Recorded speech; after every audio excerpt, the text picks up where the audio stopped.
verdad lo que hoy es útil.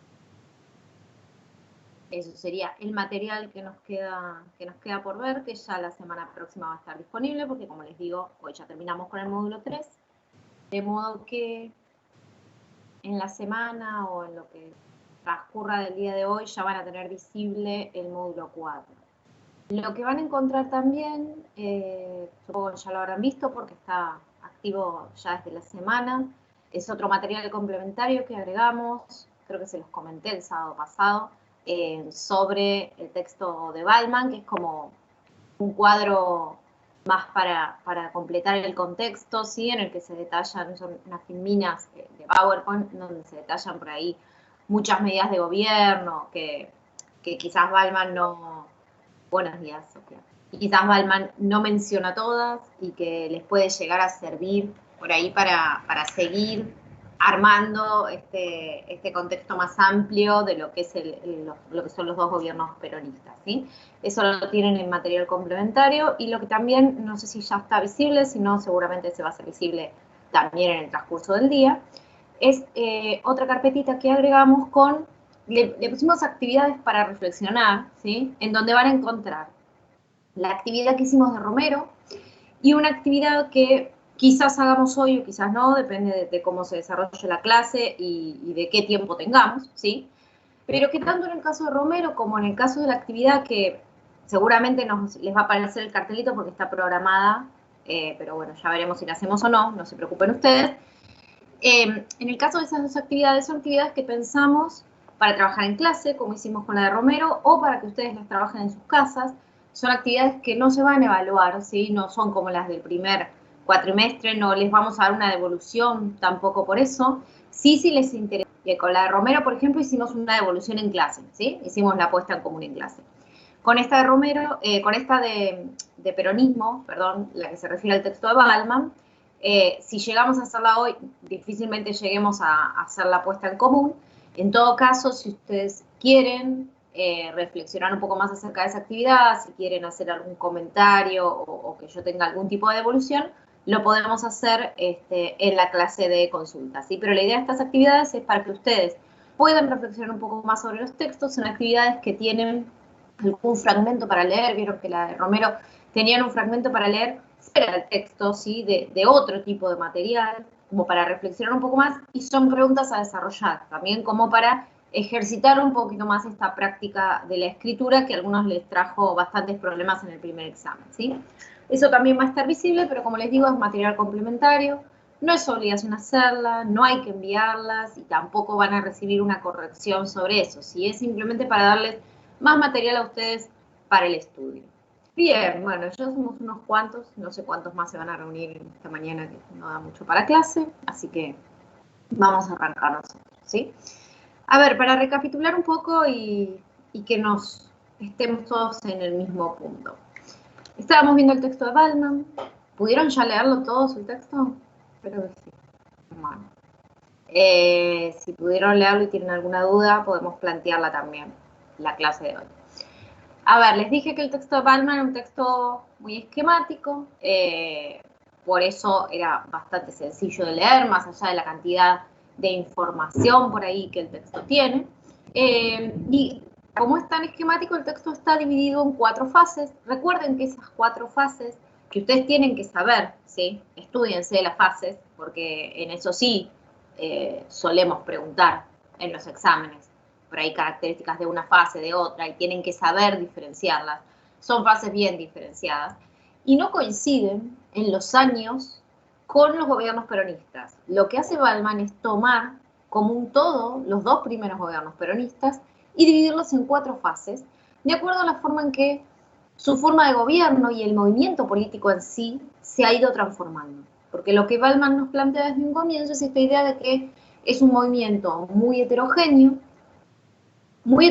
partiendo también de la figura de Perón, ¿no? Como una personalidad muy heterogénea que viene de un sector de derecha, claramente, de las Fuerzas Armadas, con un grupo que está muy ligado a lo que tiene que ver con la Iglesia, ¿sí? Un grupo bien de derecha, y que impulsa ciertas políticas que pueden tener más coincidencias con la izquierda, pero que de ninguna manera son políticas puramente de izquierda, porque Perón no era un hombre de izquierda, ¿sí? De hecho, después el movimiento peronista tiene muchas diversificaciones y va a haber claramente un sector de peronismo de izquierda y que con el tiempo se va a alejar de la figura de Perón, justamente porque Perón empieza a mostrar más rasgos que tienen que ver con su estructura de derecha, ¿sí? Entonces, no podemos hablar del gobierno de Perón como un gobierno de izquierda ni de las medidas que quizás tengan que ver con defender algunas de los estandartes que la izquierda venía defendiendo, pero que no son medidas de un gobierno que puede ser considerado de izquierda, ¿sí? También habíamos hablado la clase pasada de este modelo de Estado, ¿sí? Que a veces también se lo tilda de Estado benefactor, de Estado populista, y después esta es una definición que se extendió mucho y hoy en día el populismo se utiliza más que nada como para denigrar una forma de gobierno, ¿sí? Cuando uno habla de medidas populistas, claramente en el contexto de hoy en día estamos hablando de medidas que por ahí benefician a un sector social sin pedir nada a cambio, medidas que tienen que ver más con ganar votos, ¿sí? Las medidas populistas que impulsaba Perón y que sí podían ser consideradas medidas populistas tenían que ver sí con beneficiar a una clase que en ese momento no tenía representación, que como les dije la semana pasada, no tenía, ni siquiera gozaba de los derechos básicos que el resto de los estratos de la sociedad sí gozaba. Entonces lo que hace Perón es hacer visible este sector social, dotarlo de esos derechos y después procurar su defensa, ¿sí? Entonces el Estado, el modelo de Estado que impulsa Perón, es un Estado que podríamos decir que tiene algunos rasgos del Estado benefactor. En este sentido, en el sentido de que se preocupa por el cumplimiento de las necesidades básicas de toda la población, ¿sí? Pero a diferencia del Estado benefactor, no es un Estado que se mantiene al margen velando por el cumplimiento de estos derechos, sino que es un Estado fuerte, con una fuerte intervención, ¿sí? Es un Estado que interviene mucho. Por esto que les digo, porque primero tiene que crear estos derechos, tiene que crear estos subsidios, toda esta serie de instituciones que van a defender estos derechos, ¿sí? Y después se ocupa del control de que se cumplan, ¿sí? Entonces, un Estado que interviene mucho. Pero esto tiene que ver también con la heterogeneidad de la figura de Perón y con este modelo que va a construir Perón tomando aspectos de todos lados, ¿sí? De su formación, del contexto también. Por eso Ballman nos va a decir, y eso lo vamos a ver hoy en el transcurso de las fases, que Perón empieza con un Estado que es bastante autoritario por la figura de Perón y claramente por el origen de Perón, ¿sí? Las Fuerzas Armadas tienen un fuerte componente autoritario, ¿sí? La forma de dirigirse tiene que ver con la autoridad. Es un gobierno entonces que comienza de una forma bastante autoritaria y que vamos a ver que en esta transformación que va sufriendo, lo que Ballman dice es que empieza a adquirir rasgos más totalitarios, en clara referencia a los gobiernos totalitarios que se estaban sucediendo y que se habían sucedido en Europa, ¿sí? Hablamos de Mussolini, Franco, después tenemos a Hitler, ya contemporáneo con el gobierno de Perón, ¿sí? Bien, entonces en esta división en fases que nos hace Ballman y que es bastante clara para ir siguiendo el texto, vamos a tener 4 fases. Una primera fase que no va a constituir exactamente el primer gobierno de Perón, sino que se sitúa antes. Por eso yo les decía, no confundan lo que son los años de los gobiernos peronistas, ¿sí? Perón va a gobernar del 46 al 51, su primer gobierno, y del 51 al 55, el segundo gobierno, que es el que se ve interrumpido por el golpe. Ahí termina el texto de Ballman, ¿sí? Él no aborda el tercer gobierno. El otro día me preguntaban, yo después les escribí, está por ahí en el chat al final de la clase, porque después consulté con la otra profesora el tema de la fecha del texto. Vieron, puse por ahí que el texto era del 74, por eso tampoco aborda el último gobierno, porque es casi contemporáneo al último gobierno, la salida del libro y la investigación. Y en realidad lo que él quiere abordar es este primer peronismo, los orígenes del movimiento peronista.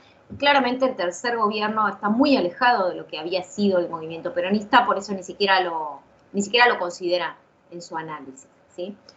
Entonces, las fases no tienen que ver con estos dos gobiernos, sino que tienen que ver con los cambios que se fueron sucediendo en el movimiento. teníamos esa primera fase que va a ir de 1943 a 1945, que es la que Baldman llama fase de preparación, ¿sí?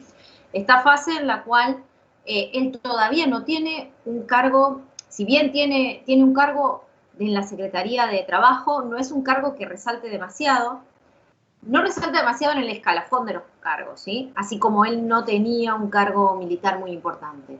Sin embargo, es un cargo que se vuelve muy relevante porque todas las políticas se enfocan en ese sentido, ¿sí? Desde la Secretaría de Trabajo es de donde se disparan todas estas políticas que empiezan a tender hacia la igualdad, hacia la equidad, hacia esta redistribución que es el desarrollo de los gobiernos peronistas, sobre todo del primer gobierno peronista.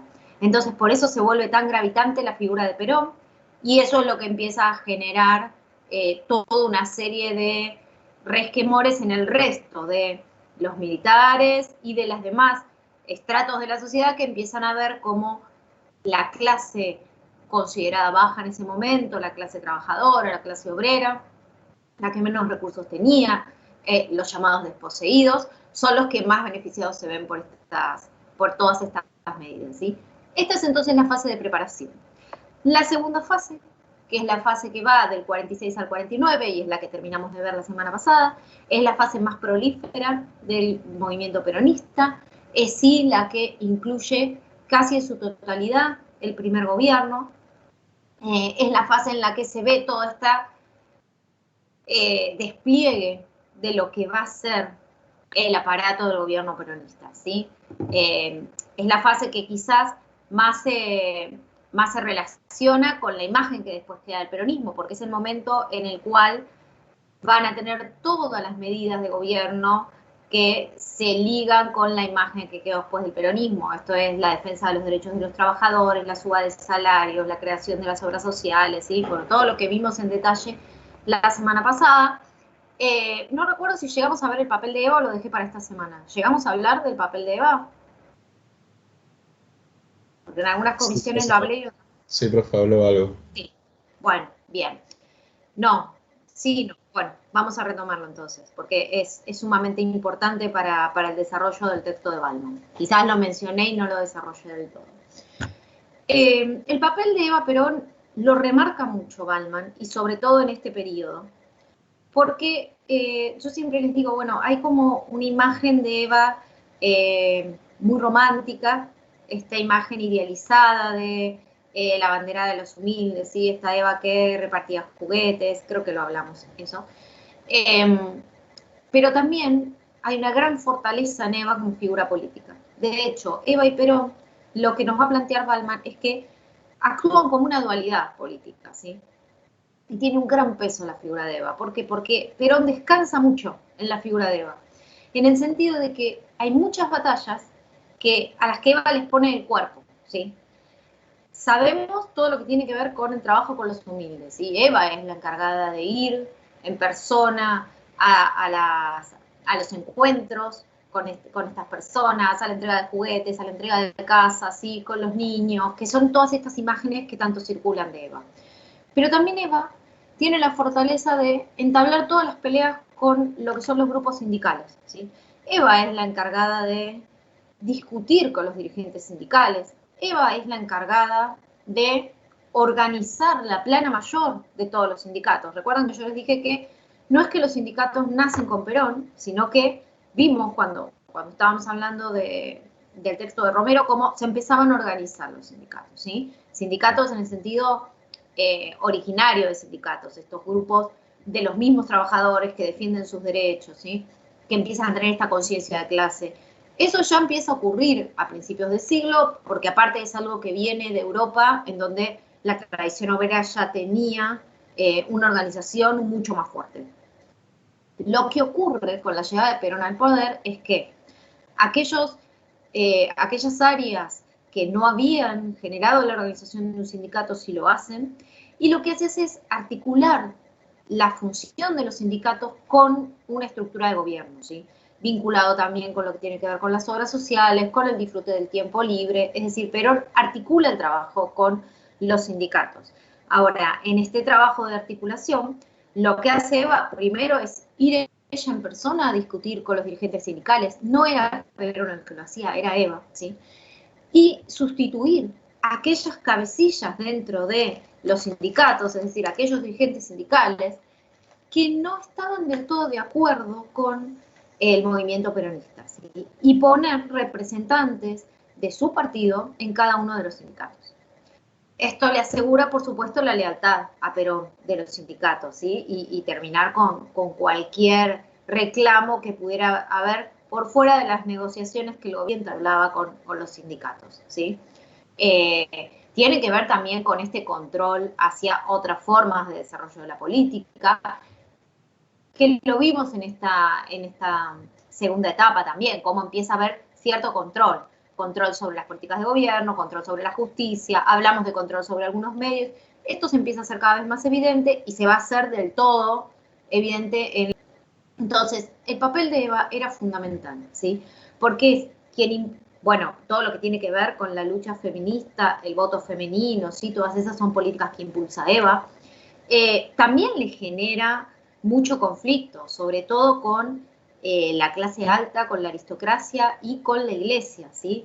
Piensen que Perón no estaba casado, que Eva era una hija ilegítima, ¿sí? Algo sumamente común en esa época en nuestro país. Muchos hijos eran ilegítimos y de hecho, durante el gobierno de Perón y a causa de la situación personal de Eva, se impulsa la ley de legitimidad para los hijos, ¿sí? Así que esto también va a generar mucho conflicto y Eva es muy resistida por todo este sector de la población, ¿sí? Por su figura, por sus orígenes y por muchas de las políticas que ella también se encarga de impulsar, que tienen que ver con su historia y tienen que ver también con los valores que ella defiende, ¿sí? Entonces, es fundamental la figura de Eva y lo que le permite a Perón es no poner tanto el cuerpo en estas luchas y quedar más alejado, ¿sí? Perón queda más como este estadista, este padre del pueblo, este padre del Estado, que está más en las decisiones más importantes, y Eva está en el día a día, en la lucha, es la que pone la cara, de alguna manera, ¿sí? Y eso es lo que después se le va a volver también en esta tercera. Entonces, fundamental todas las políticas de gobierno de la segunda fase y fundamental el papel de Eva, ¿sí? Y hablamos, por supuesto, de con la superación de tres grandes crisis, ¿sí? Que no nos vamos a desarrollar porque eso sí lo desarrollamos mucho, que eran las crisis de dependencia, de distribución y de legitimidad, ¿sí? Las tres crisis que eran estas crisis que todo gobierno tiene que superar, que trae la teoría política Ballman y que se las aplica al movimiento peronista y demuestra cómo ha podido sortear cada una de estas crisis y por eso la fortaleza del gobierno, ¿no? Bien, ¿cuál sería la tercera fase? La tercera fase es una fase que va de 1950 a 1952. Es una fase muy corta, pero es una fase en donde se da este brusco viaje del gobierno de Perón, ¿sí? Es una fase que Ballman va a denominar fase de transición, y es porque empieza a cambiar mucho algunas actitudes de Perón, empiezan a cambiar algunas medidas de gobierno, ¿sí? Ballman nos dice, es acá cuando dice que el gobierno peronista empieza a virar un poco de este gobierno tan autoritario a volverse un poco un gobierno, autoritario a volverse un poco un gobierno totalitario, ¿sí? ¿Y en qué ve esto Ballman? En toda una serie de actitudes, empieza a verlo en el fomento que se empieza a hacer también de la imagen de Perón, algo que se hacía desde el comienzo. Y yo les dije, fíjense que estos son rasgos, recordemos, Ballman es alemán, tiene una tradición y tiene una vivencia muy fuerte de lo que son los gobiernos totalitarios por su origen también, entonces enseguida estos rasgos él los destaca, ¿sí? Sabemos que justamente los gobiernos totalitarios se caracterizan por tener un líder muy fuerte, un líder que se engrandece, una historia que se arma alrededor de ese líder, ¿sí? Y un líder muy autoritario y que su figura se explota mucho, ¿sí? Piensen en las grandes manifestaciones, tanto en los gobiernos peronistas como en los gobiernos totalitarios. Piensen en estas grandes reuniones de personas, con un líder como orador que habla hacia todas esas personas, con afiches, gigantografías. Eso era algo que antes no se hacía. Hasta Perón no se había visto eso, ¿sí? Y es muy de los gobiernos totalitarios. Esta imagen explotada al extremo, ¿sí? Después empieza a verse cada vez más esta suerte de adoctrinamiento que tanto se le critica al movimiento peronista, ¿sí? Con el reparto de libros de textos, en donde la figura de Perón y Eva son figuras recurrentes, en donde se los ubica como padres de la nación, ¿sí? Está lleno de imágenes de Eva y de Perón, mucha iconografía, ¿sí? Mucho simbolismo, muchas imágenes que son asociadas a el gobierno, a las políticas de gobierno, ¿sí? Es un tipo de gobierno que deposita mucho en la explotación que se puede hacer de la imagen. Lo que empieza a desarrollarse mucho es este sistema de propaganda política, ¿sí? Que al principio no lo era tanto, porque al principio había muchas más medidas. Lo que nos va a decir Baldman es que en esta etapa de transición se da este viraje en el gobierno y él va a identificar varios motivos, ¿sí? Para que este viraje se dé. Y lo que empieza a pasar es que se empieza a dividir mucho la población entre los que apoyan a Perón y los que no, ¿sí? Aquellos que pueden, que están a favor del gobierno peronista y que lo apoyan de una forma ferviente, ¿sí? Hablamos al principio que esto tenía el movimiento peronista también, este componente pasional muy grande. Quienes apoyan el peronismo lo hacen de una forma absoluta. Y en la otra vereda opuesta, quienes no apoyan para nada al peronismo, ¿sí? Esta división se empieza a hacer cada vez más visible en la sociedad y lo que nos dice Baldman es que hasta es una división que se impulsa desde el gobierno mismo, ¿sí? Se empieza a fracturar la sociedad en este sentido para empezar a ver quiénes son los que apoyan y quiénes son los que no apoyan el gobierno peronista, ¿sí? Es algo que desde la dirigencia misma se impulsa, si bien ya estaba en la sociedad desde el comienzo y va creciendo en la medida en que todas estas medidas económicas apoyan o no a un sector determinado de la población. Entonces, esto empieza a pasar en este periodo y él va a identificar cuatro grandes razones para que estas modificaciones se vayan dando y para que Perón vaya modificando la orientación de su gobierno, porque claramente lo que hace es eso, ¿sí? Bien, por un lado, el fin de la prosperidad económica, ¿sí? Yo les hablé la clase pasada, esta idea que tenía Perón, que era muy consciente, de que en algún momento toda esta plata que el Estado tenía, que le había llegado, un Estado, él ya había recibido un Estado pequeño en cuanto a aparato, que no tenía demasiados gastos y con bastante dinero para gastar, y por otro lado una situación de política exterior que lo beneficiaba mucho, ¿sí? Con muchos ingresos económicos. Entonces, esta situación le permitía a él gastar mucho dinero en todo lo que fueron las medidas de la segunda fase, pero Perón tenía plena conciencia que eso en algún momento se iba a acabar. Bueno, eso ocurre en la tercera fase. El Estado empieza a quedarse sin dinero, ya no tiene el mismo caudal de dinero para estos subsidios, para estas grandes obras, que por eso las hacen todas en la segunda etapa, ¿sí? El aparato ya está armado, todo lo que tiene que ver con los edificios públicos, todo eso ya estaba hecho, ¿sí? Lo que por ahí tenía que seguir sucediendo es un flujo de dinero que en algún momento se empieza a cortar. Entonces, eso es uno de los motivos para que empiece a cambiar un poco su orientación de gobierno, ¿sí? Otro de los motivos son las elecciones próximas. Yo les dije que no coincidían. Bueno, justamente esta fase que Baldman la construye con el último año del primer gobierno y el primero del segundo. Entonces, lo que él nos demuestra es, con la proximidad de las elecciones para el segundo gobierno, empieza a haber todo una movilización en el partido que tiene que ver con esto que les decía antes, de empezar a definir quiénes van a apoyar y quiénes no a un segundo gobierno de Perón, de empezar a definir la fórmula, ¿sí? Conflicto con esto también, una Eva que, como les decía antes, había crecido mucho y había un gran clamor popular porque Eva formara parte de la fórmula presidencial, pero una Eva que ya estaba enferma y que no iba a poder llevar adelante un cargo ejecutivo. De hecho, Eva muere. Entonces, toda esta suerte de comienzo de campaña política, ¿sí? Desgasta mucho el partido y desgasta mucho también la figura de Perón. Y va a, como les decía, recrudecer mucho esta diferencia entre los que apoyan y los que no. Esto también se ve en el control de los medios, en el control de lo que tiene que ver con lo educativo, de las universidades, ¿sí? En donde empieza a hacerse cada vez más presión para que se apoye a este segundo mandato de Perón, ¿sí? Por otro lado, lo que ocurre, y que no es para nada un detalle menor, es justamente la muerte de Eva, ¿sí? La muerte de Eva, ahí les aparece seguramente el cartelito de la actividad, no le presten importancia, ahora vemos si llegamos o no, si no les quedará para hacerlo después. Como les decía entonces, la muerte de Eva no es un detalle menor, porque Eva justamente era este sostén político tan importante para Perón. La muerte de Eva lo lleva a Perón a ponerse en un lugar de mayor exposición, del que antes estaba protegido.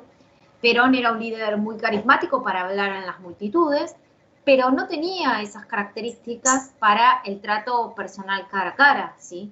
Perón no era el que iba al encuentro con los humildes, era Eva. Sus características personales no le permitían desarrollar ese tipo de vínculo. Entonces, eso lo complica mucho Perón, porque tiene que poner mucho más el cuerpo para un tipo de relación en la que él no estaba tan involucrado. Y por otro lado, comienza una gran discusión con los sindicatos, por esto que les decía antes, porque la que llevaba adelante las negociaciones con los sindicatos y la que había puesto a las principales autoridades en los sindicatos era Eva Perón.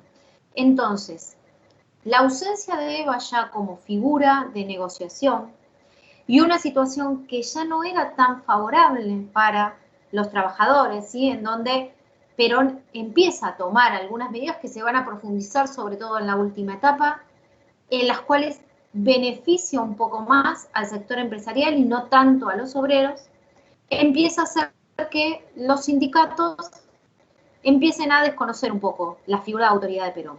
De hecho, el planteo que muchos sectores sindicales le hacen a Perón es: nosotros respondíamos a Eva, no a Perón, ¿sí? Nosotros negociábamos con Eva y no estamos tan seguros de la posición que Perón va a asumir en este nuevo rumbo del gobierno. Entonces empieza a haber bastante conflicto en los sindicatos, lo que también empieza a debilitar la autoridad de Perón, su figura y sobre todo también el desarrollo de lo que va a ser el segundo gobierno. Y por último, casi llegando al final de esta etapa que plantea Balman, existe un levantamiento militar, ¿sí? Este intento de golpe del general Menéndez. Les venía diciendo desde el principio que las Fuerzas Armadas, ya desde el comienzo, cuando la figura de Perón empieza a crecer, hay todo un sector de las Fuerzas Armadas que no ven con buenos ojos su orientación de gobierno, ¿sí? Y desde ese momento se empieza a generar como un germen en las Fuerzas Armadas de descontento con la figura de Perón. Bueno, esto finalmente se hace palpable con este intento de golpe del general Menéndez, que es sofocado, ¿sí? Y lo que se empieza a hacer es intervenir un poco más en las fuerzas, con algunas relocalizaciones, ¿sí? Se corren del sector de autoridad a todos aquellos que habían formado parte del levantamiento, ¿sí? Como una suerte de reorganización de la fuerza. De todas maneras, no son muy estrictas las medidas que se toman, ¿sí? De hecho, hace un par de semanas circulaba, no sé si lo han visto, en las redes un video de Perón en el cual se le preguntaba por la forma en que había respondido a este intento de golpe, y si haber sido tan blando no tuvo que ver después con que finalmente termine derrocado por un golpe. Y bueno, en esa entrevista Perón reconocía que sí, que seguramente, si bien en ese momento él creyó que lo conveniente para asegurar la paz institucional y no sumar más violencia a una sociedad que había empezado a tener cierta carga violenta, y donde él sabía que habían empezado a circular armas, que había sectores de la población que podían llegar a levantarse, intentando asegurar esta paz social, él había sido como más cauto en las medidas que tomó, pero es más, de hecho, lo que decía Perón en ese video, y era bastante fuerte de ver, era que, de hecho, quizás lo que había que haber hecho había sido fusilar a todos los que habían llevado a cabo ese golpe, y entonces ahí se terminaba el problema y no iba a existir ese golpe que finalmente termina con el segundo gobierno de Perón. Bien, esto es lo que respecta a la tercera etapa, perdón. Vamos a pasar entonces a la última etapa, y es en la que ya finalmente pega el volantazo Perón, en donde ya cambia bastante la orientación de su gobierno y en donde cada vez son más los sectores descontentos. Y esta última fase, Balman la va a ubicar entre el 53 y el 55, es también una fase corta. Él la va a denominar consolidación de estructuras políticas, ¿sí? En realidad es como una suerte de nuevas estructuras políticas, ¿sí? Porque vieron que la segunda fase era consolidación del régimen, es decir, este primer despliegue del aparato de gobierno que hace Perón se consolida en una segunda fase. Hay una tercera fase de transición y una cuarta fase en donde nuevamente se vuelven a consolidar otras estructuras de gobierno. ¿En qué se basan estas nuevas estructuras de gobierno? En políticas más liberales, políticas, si bien desde el comienzo Perón tenía una clara intención de apoyar a la industria, pero sobre todo a las industrias intermedias, ¿sí?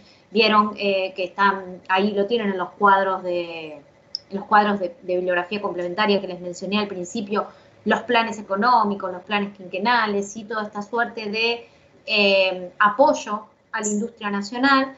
Bueno, en esta tercera fase, las medidas son medidas que tienen más que ver con el apoyo a estos sectores y ya no tanto con el sector obrero. Los salarios empiezan a bajar, ya no se dan aumentos, ya por supuesto el Estado no tiene tampoco fondos para solventar todas estas subvenciones que antes existían. Y lo que empieza a aparecer también son medios represivos, ¿sí? Y eso es lo que empieza a generar también mucho malestar en la relación entre Perón y la clase obrera, y es que las primeras manifestaciones obreras, empieza a tener las primeras huelgas Perón frente a esta situación que ya no es favorable para los obreros y en donde se sienten desprotegidos, donde sienten que Perón está mirando para otro lado, ya no está apoyándolos del todo, y el gobierno peronista empieza a responder por primera vez con medidas represivas frente a las huelgas. Y esto, sin dudas, lo que va a hacer es empezar a fracturar de alguna manera la relación entre Perón y los trabajadores, que ya se venía fracturando con la muerte de Eva, la desaparición de esta negociación con los sindicatos, un Perón que se vuelve mucho más duro, mucho más firme en sus convicciones y que empieza, como les digo, a mirar un poco para otro lado. Lo que se empieza a profundizar también mucho es todo esto que hablábamos antes de la profundización de esta suerte de grieta entre los que apoyan y los que no. Se ve a partir de la muerte de Eva, todo hasta muerta Eva es utilizada como figura por Perón, ¿sí? Porque la muerte de Eva se utiliza también mucho para determinar quiénes están a favor y quiénes están en contra de Eva, y es muy fuerte lo que ocurre con la muerte de Eva. Habrán visto, y es algo que lamentablemente resurgió en el último tiempo, esas pintadas que habían aparecido de Viva el Cáncer con la muerte de Eva, ¿sí? Aquellos sectores de la aristocracia, aquellos sectores que resistían más la figura de Eva, festejan su muerte, y lo que se hace desde el gobierno es impulsar una idolatría hacia Eva. Entonces, el uso, por ejemplo, del luto, el hecho de que aquellos que trabajaban en oficinas públicas durante meses y meses tenían que ejercer el luto. Mi abuelo, por ejemplo, trabajaba en una oficina pública y siempre me contaba que durante meses, a la hora que había muerto Eva Perón, ellos tenían que abandonar su trabajo, pararse en el banco donde estaban y hacer un minuto de silencio, ¿sí? Y llevar la banda, el brazalete de luto durante un montón de meses, ¿sí? Esta exacerbación que se hace de la figura de Eva tiene que ver también con esto, con determinar quiénes están apoyando este gobierno y quiénes no. Identificarlo bien, es algo que también se profundiza en los sectores, por ejemplo, universitarios, ¿sí? Tiene que ver también con muchas estrategias de manipulación. Lo que empieza a verse en esta última fase, y por eso Balman lo asocia mucho con los gobiernos totalitarios, son muchas estrategias de manipulación, de distracción, ¿sí? Él habla por ahí de apelar a una crisis de valores, ¿sí? En donde se intenta empezar a demostrar cierto desorden que existía y la necesidad de ordenar a partir de dónde? A partir de este fuerte autoritarismo, ¿sí? Bueno, finalmente todas estas maniobras llevan a que el gobierno peronista sufra un golpe de Estado que se venía gestando, que ya había tenido esa intención y que, como les digo, ese sofocamiento débil que hace Perón permite que continúe en desarrollo esta idea.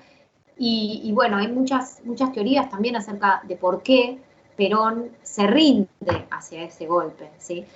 Ballman esboza principalmente dos teorías de por qué Perón abandona el poder sin luchar.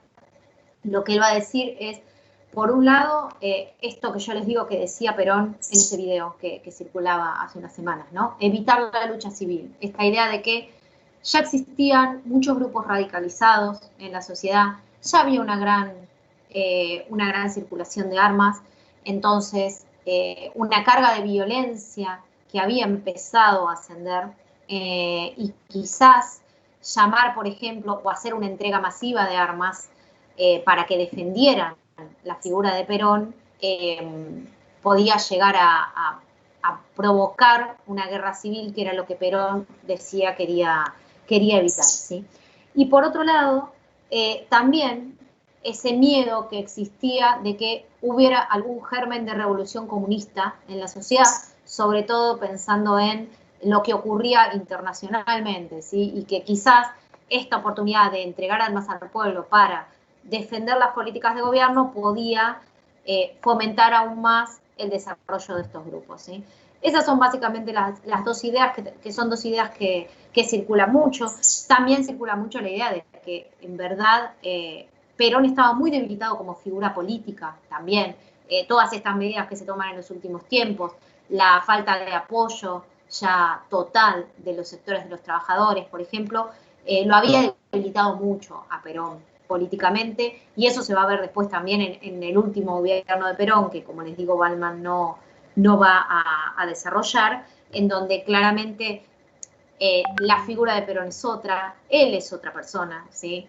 Mucho más grande, con otras ideas, con otras convicciones, y en donde muchos sectores que se habían sentido representados, identificados, y que en este momento ya empiezan a tener sus diferencias con Perón, las tienen definitivamente en esa tercera fase, que de todas maneras el texto no aborda y nosotros tampoco vamos a trabajar, ¿sí? Bueno, a ver, a grandes rasgos este sería el desarrollo del texto de Ballman. ¿Alguna duda, algún comentario que quieran hacer? ¿Alguien que haya leído el texto y no le haya quedado claro algo que quiera que lo comentemos?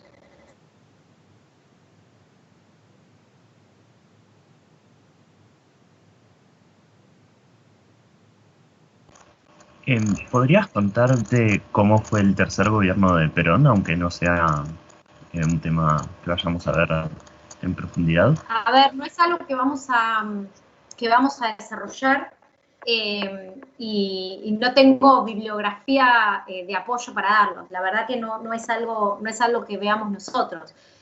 Lo que sí te puedo decir es que lo que adelantaba antes, Perón vuelve ya con otras ideas, con convicciones mucho más fuertes, y también se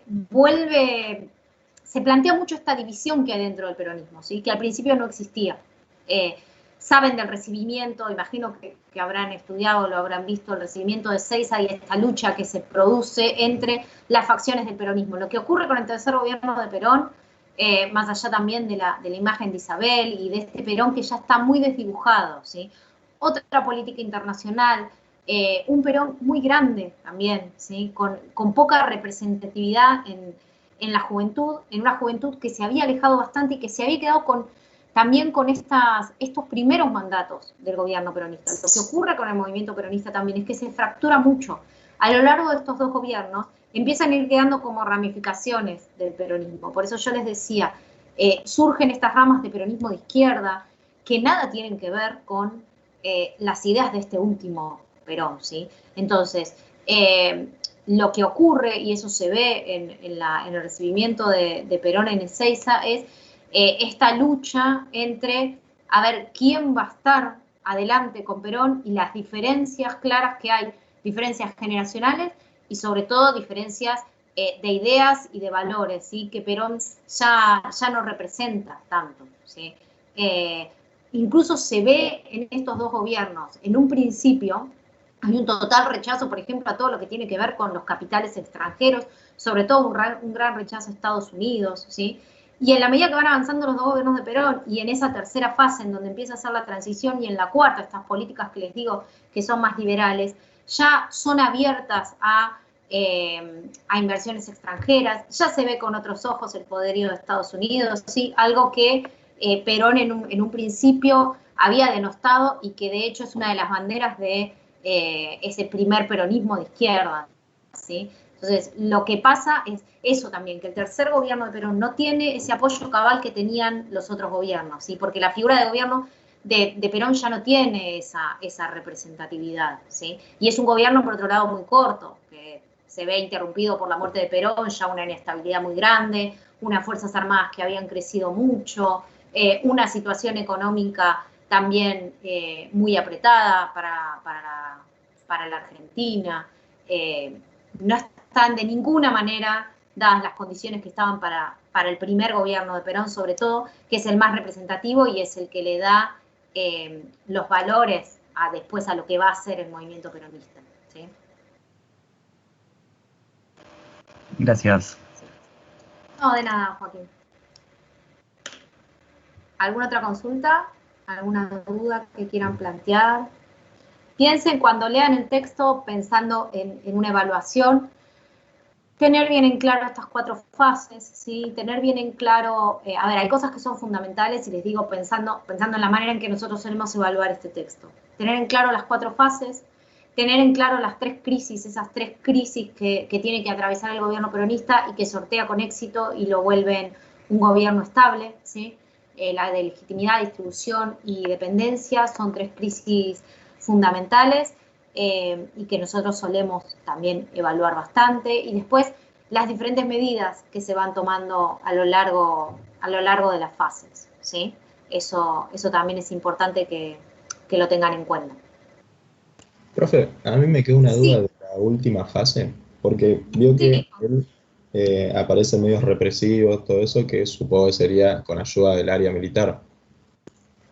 sí, Y, sí, un poco sí, decime. claro, o sea, también habría un conflicto entonces adentro del área militar con el sector que después llevó a cabo el golpe de Estado.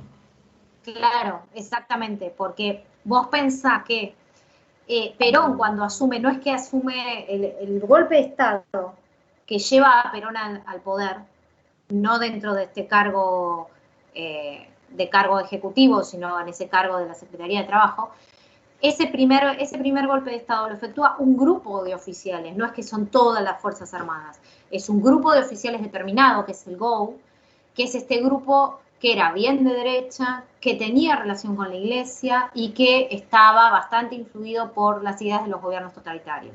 Es un sector de las Fuerzas Armadas, ¿sí? Las Fuerzas Armadas tampoco son una unidad, están fracturadas, entonces claramente el gobierno de Perón tenía apoyo, tenía también la policía, tenía Fuerzas Armadas, pero hay todo un sector de las Fuerzas Armadas que va gestando permanentemente a lo largo del desarrollo del gobierno, de los gobiernos de Perón, va gestando este golpe de Estado, ¿sí? Que tiene el antecedente en ese intento de golpe de Menéndez y finalmente en el 55 el que termina con Perón, sí. No, sí, Juan Cruz. No, no, le iba a decir que gracias. No, de nada. No, les quería aclarar que no abordamos el tema educativo, que es muy importante, aunque Ballman prácticamente no lo menciona, porque lo vamos a abordar en este 4º módulo, ¿sí? Porque no dijimos nada, pero no quiero que pase por alto, porque realmente también en materia educativa es mucho lo que se hace, ¿sí? Con la creación de instituciones educativas, con todo el impulso que se le da sobre todo a la educación técnica, ¿sí? Piensen que todo este apoyo de Perón a la industria también va de la mano de toda una generación de instrumentos educativos para eso. Entonces, hay mucho impulso a lo que es la escuela técnica, se crean las escuelas fábrica, ¿sí? De eso no hablamos nada, Ballman no lo menciona, creo que está en alguna parte de los cuadros de la bibliografía. Todo esto tiene que ver también con un plan más general, ¿sí? Vamos a verlo en el cuarto módulo, con lo que tiene que ver con la creación de la Universidad Obrera. Es un proyecto que Perón, desde el comienzo de su gobierno, lo impulsa, pero no llega a concretarlo hasta el 53, ¿sí? Le lleva mucha resistencia, y ya vamos a ver bien en el módulo 4, pero no quería dejar de mencionarlo para que no piensen que no hay medidas en torno a lo educativo, ¿sí? La gratuidad de la universidad pública es un decreto de Perón en el 49.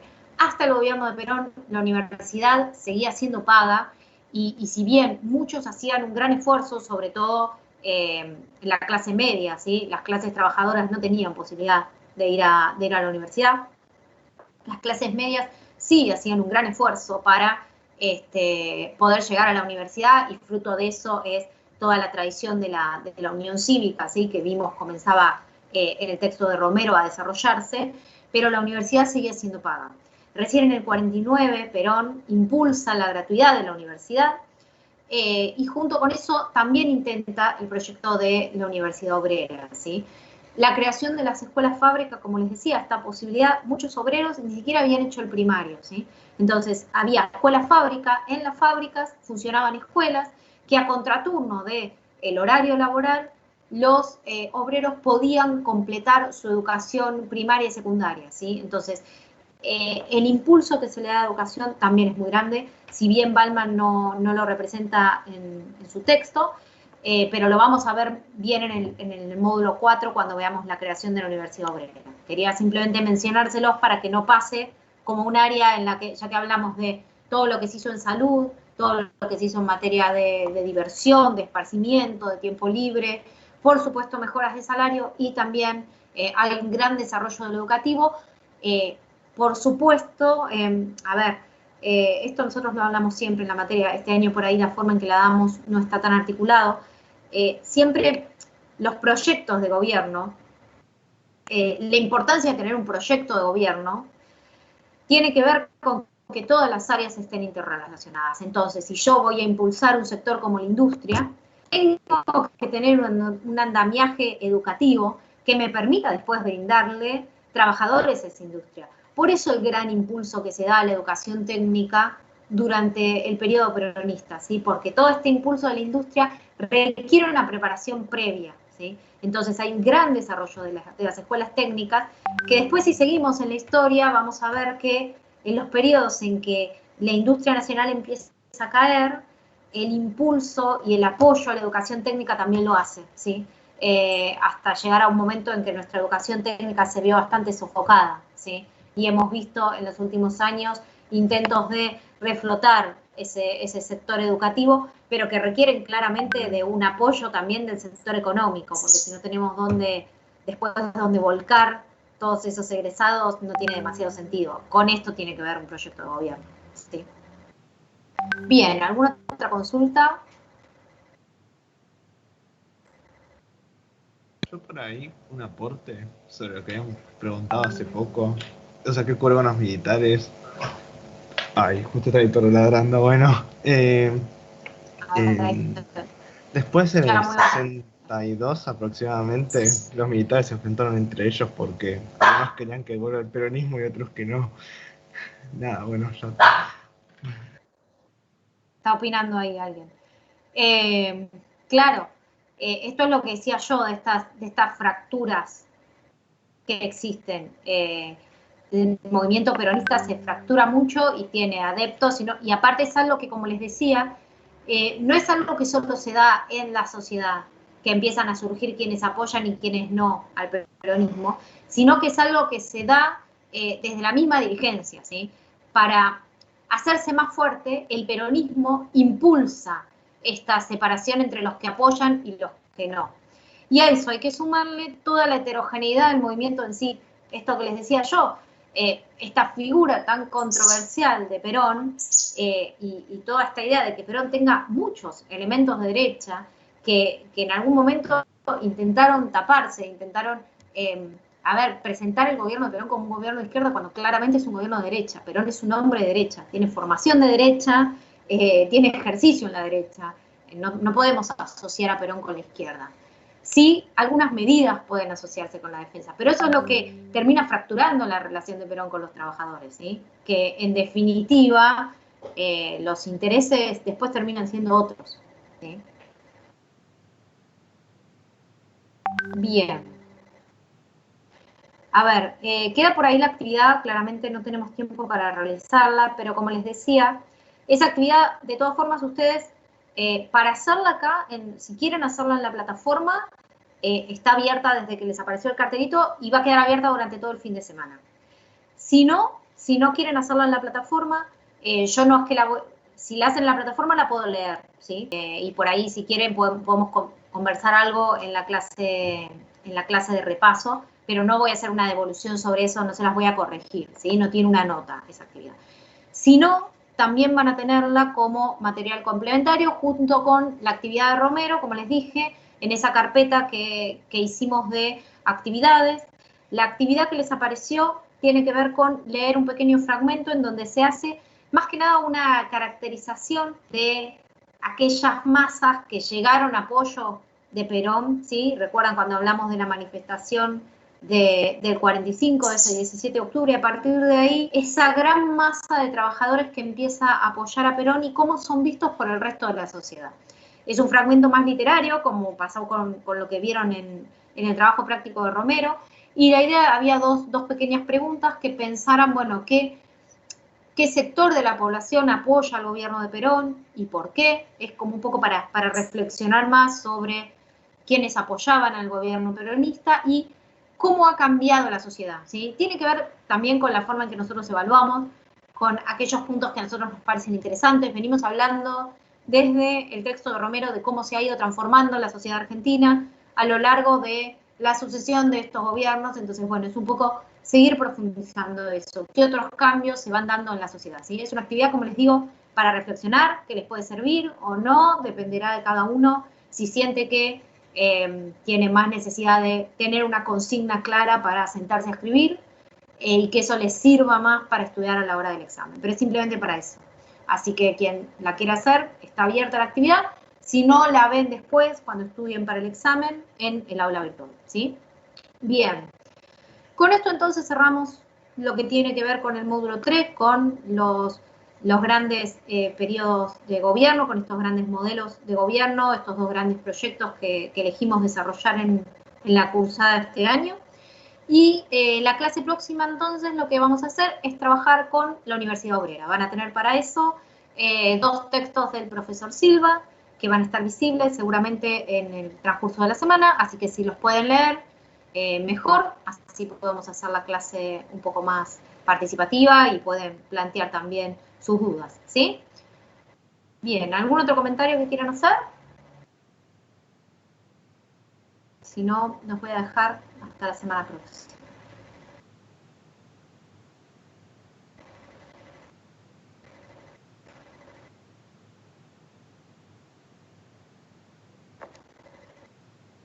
Bueno, chicos, voy a dejarlos entonces hasta la semana próxima.